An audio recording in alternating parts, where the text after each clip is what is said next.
The 2019 Hyundai Tucson is about to be launched in Australia. Full specs and pricing in this report. And also, should you buy the new one now or grab a bargain on the run out of the old model? That's next.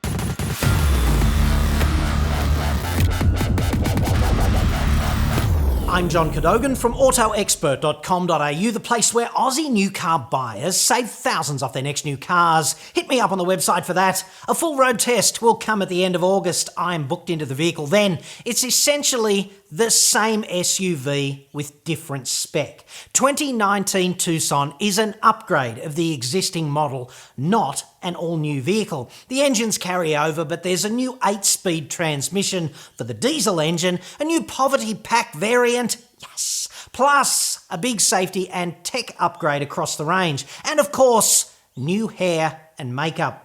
The new lineup, in order of increasing largesse, is Tucson Go, Tucson Active X, Tucson Elite, and Tucson Highlander. So essentially, they've boned the old Active and replaced it with Go. And that's a backward step. Personal opinion. Go is so dismissive. It's like, go get yourself, mate, or go buy one of the more expensive ones because nobody likes a bottom feeder. I'm not actually so sure verbs should ever be used to describe model variants, although who wouldn't want to drive a Volkswagen Tiguan Choke or a Holden Commodore Fumble? The Ford Focus Betray. Anyway, in my view, they should have called the new base model Tucson the Pov or the posher-sounding Chitious.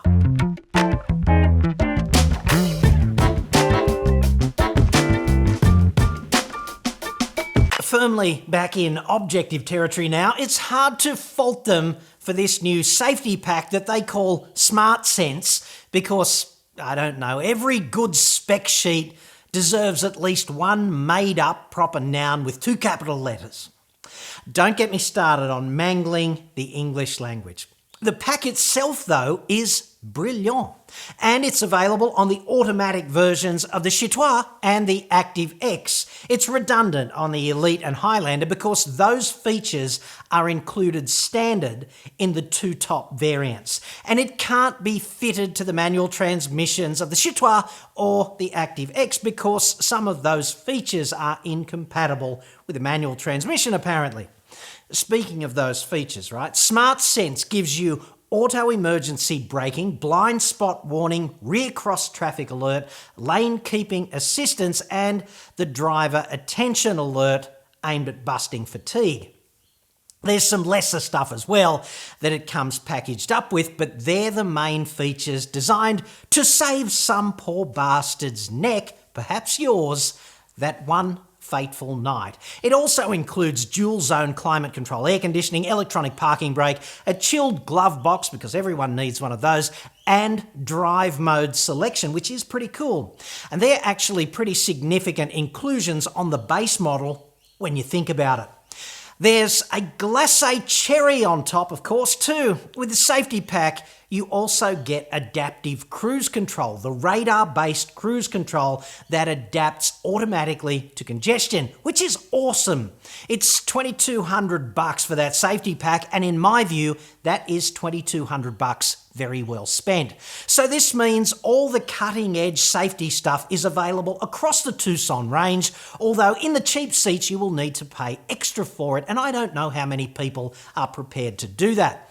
But look, just having adaptive cruise across the range is one of the best reasons to give the concept of buying the run-out Tucson the flick in favour of this new one.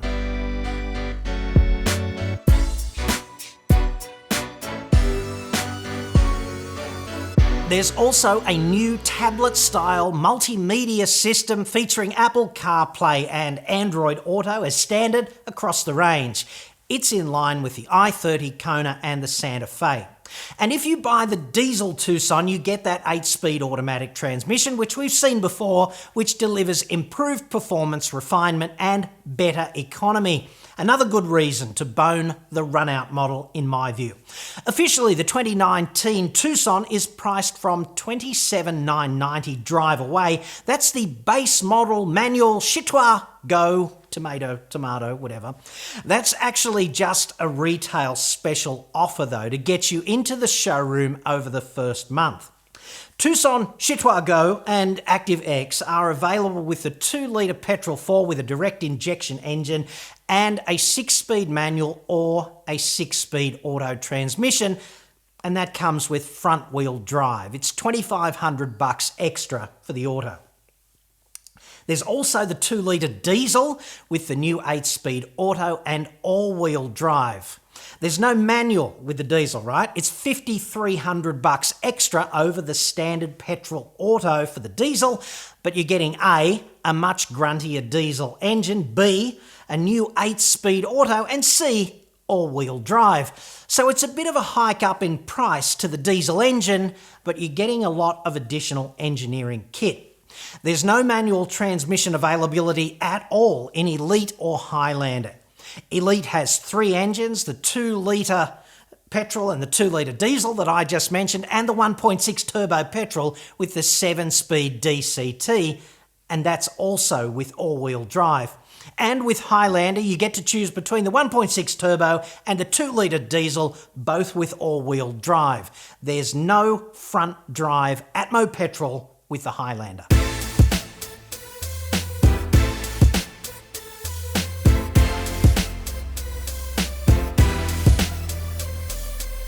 This is the recommended retail pricing, okay? Not including the on-road costs like registration and that bullshit dealer delivery charge that they love so much. $28,150 base price for the manual petrol Chitious Go tomato base model. Active X is $31,350 for the petrol manual, so that's a $3,200 step up. The Elite starts at $37,850 for the 2-litre Atmo petrol 4 auto, so that's $4,000 more than the Active X, but it's only $1,800 more than the Active X with the safety pack, so that seems like especially good value to me if you can live without the top spec wankery that goes with the Highlander, and we will get to that. It's $3,000 more for the Elite if you step up to the 1.6 turbo petrol DCT with AWD. That's up from the Atmo petrol front drive Elite, okay? And $2,300 on top of that for the diesel. That's $43,150 for the diesel. The Highlander is $46,500 for the turbo petrol and $48,800 for the diesel. That's a $5,650 step up from the Elite powertrain for powertrain.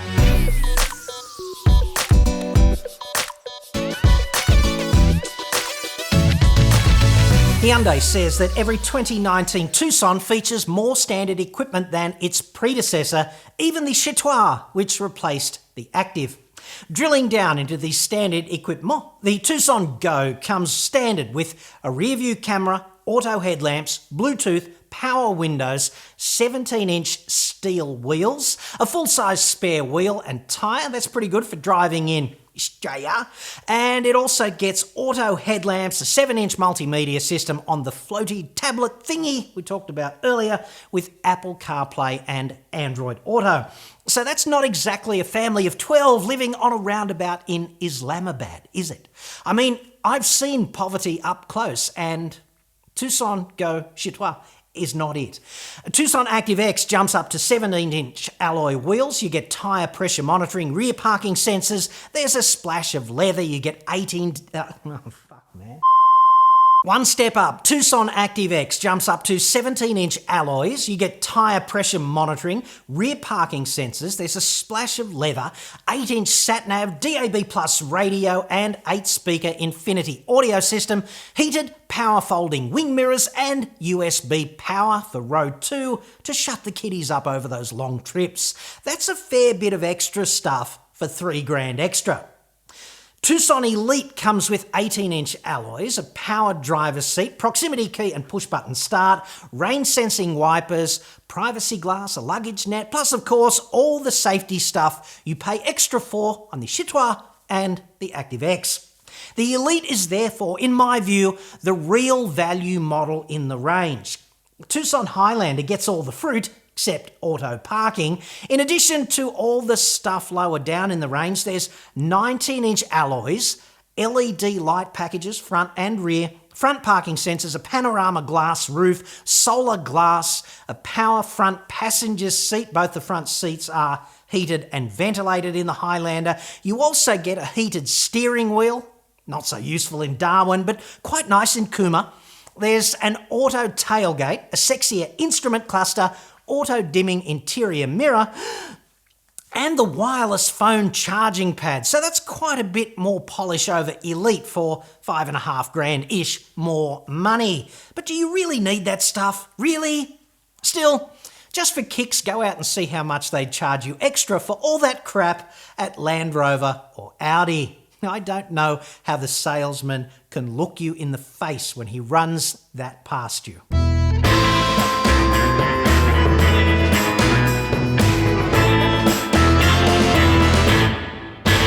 In a nutshell, new Tucson is kind of like old Tucson, only a fair bit better. From memory, the Chitious and the Active X have actually dropped slightly in price, while the Elite and the Highlander have increased also slightly. Just getting adaptive cruise though, and that big safety injection, even if you have to pay a bit extra for it in the case of the Chitious and the Active X, that's reason enough to forget all about the run-out deal. The run-out is already devalued as a result of it being superseded, so just being cheaper in dollar terms does not automatically make it a better deal unless you are really strapped for cash.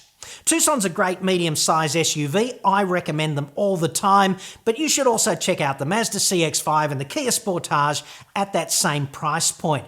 Bear in mind, with the Mazda, you get a space-saver spare tyre and that annoying auto-engine stop-start system, so you'll have to contend with that. If you want a larger 5-seat SUV, Subaru Outback offers a massive cargo space. Hyundai and Kia both do extensive suspension and steering tuning for our delightfully challenging Shitsvillian roads, so that's pretty good. And if you don't need 7 seats, of course, this is the size of SUV you want, because stepping up from a Tucson to an equivalent Santa Fe or Sorrento, that's going to cost you an additional $10,000, spec for spec.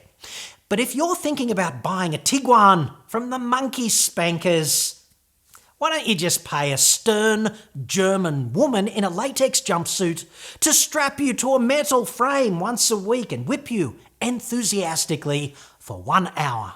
I'm John Cadogan. There's really no need to take your Volkswagen masochism out on the road. My suggestion will be both cheaper and ultimately a lot less painful. Thanks for watching.